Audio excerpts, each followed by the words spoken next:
Here are some embarrassing things I've done as a doctor. Called a patient's wife his mother.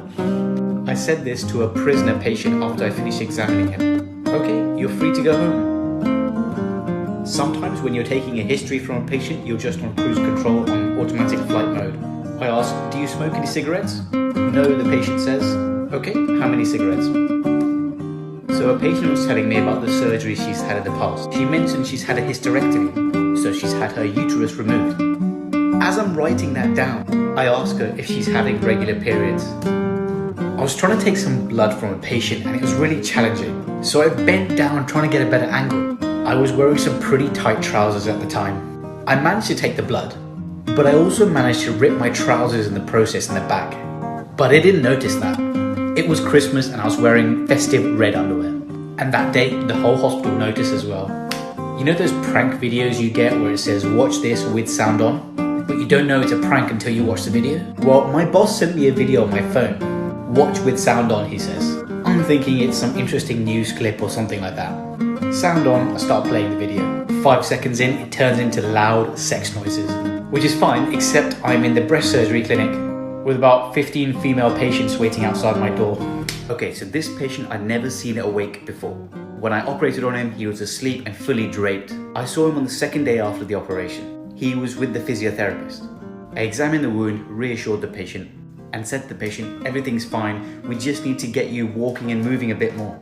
I got a really weird look from the patient and the physio after I said this. Later that day, I found out the patient was a double below the knee amputee. Okay, so we all love free sponsored lunches. So this one day I found out there was a lunch meeting in the education center with free buffet lunch. Obviously I was gonna go. I get to the room. I'm the only doctor there. Weird. Anyway, the spread is awesome. Sandwiches, Krispy Kremes, fruits, crisps. I got like 3 Krispy Kremes, 2 sandwiches and a bunch of fruits on my plate. I'm getting weird looks from all the other people there. Whatever, I carry on eating. 5 minutes in, I realize it's a meeting for diabetic specialist nurses. I was reviewing a guy in his 30s in the emergency room. He was accompanied by his wife, who looked like she was pregnant. Just to break the ice and be a bit friendly, I asked the wife, oh, how many weeks pregnant are you? She replies, I'm not pregnant. I had a patient come in who was experiencing some pain in his back passage. So I put some gloves on and I examined his back passage. While I'm examining, this guy's like moving and wiggling. Usually after a rectal examination, you need to examine the glove to see if there's any blood or anything else abnormal. I examined my glove. It's split. No amount of hand washing for the next 24 hours could get that feeling off my finger. This actually happened a couple of years ago.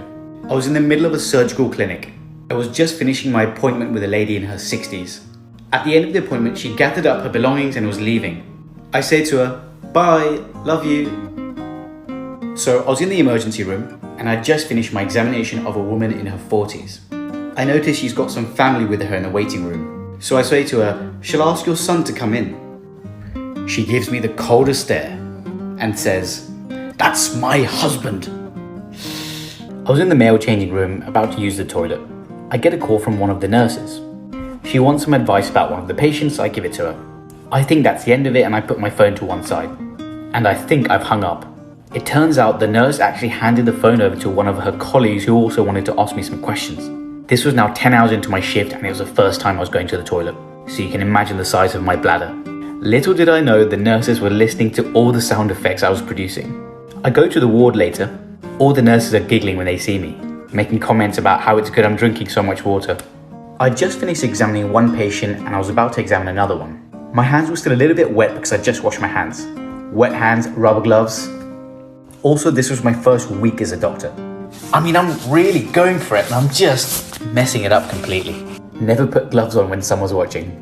The patient's kind enough to say, it's okay, take your time.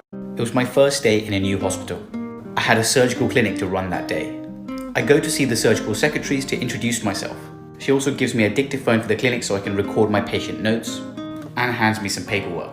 The office is full of new people I've never met, so I'm a little bit nervous. As I'm taking the paperwork and leaving, I say, thanks, Mum. On my first week as a doctor, a patient collapsed and had a cardiac arrest. The patient was in a different side of the hospital, so I had to run all the way as fast as I could. After running several flights of stairs, we do about 15 minutes of chest compressions. It's a proper workout and I'm sweating. I'm also wearing this thin white shirt. My shirt was covered in sweat, but I didn't realize my shirt became see-through with the sweat. As I was going to lunch, a nurse asked me, "Are you cold?" and then giggled. It wasn't until I went to the toilet and looked in the mirror I could see I was walking around with my nipples out. So a man in his 30s had appendicitis. We took him for surgery, I took his appendix out. I saw him on the ward round the next day and we were going to send him home, he was fine. As he was leaving, he saw me in the corridor of the hospital. He was like, "Thanks for everything you've done, doc." I said, "No worries, see you soon." He looked at me like, "Why?" This one almost cost me my job. One of my bosses is a big, bald Italian guy. Now a lot of bald people look the same from the back. As it happens, another one of my doctor friends is also big and bald. So I spot what I think is my friend down the corridor. So I sneak up behind him and give him a flick in his ear. The guy turns around. It's my scary bald Italian boss. "Fugaz, vaffanculo!" He starts screaming at me in Italian. This one's humiliating. In my first year as a doctor, my senior told me to review a patient who had a hernia. I'd go to see the patient without checking the notes first. Rookie error. The patient's lying there with the bed sheets over them.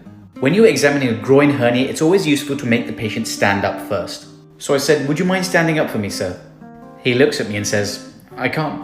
I'm a bit confused. I'm like, "Why?" He whips the bedsheet covers off. He's a double amputee. Sometimes when you're taking a history from a patient, you get into the habit of asking a standard set of questions all the time. That's not always good. I was talking to a 92-year-old lady who'd come in with abdominal pain. At one point in the history, I asked her, "When was your last menstrual period?" I was on a night shift. I had to see a patient in the emergency room. He was accompanied by his wife. One of the nursing staff told me he was blind, so I knew that when I went in. But for some reason, I put my hand out for him to shake. "Hello, sir, how are you doing?" I'm blaming that on 2 a.m. brain fart. Okay, I'm such an asshole. I just finished examining a girl in her 20s. When I'm done with the examination, I said to her, "Shall I ask your sister to come in the room?"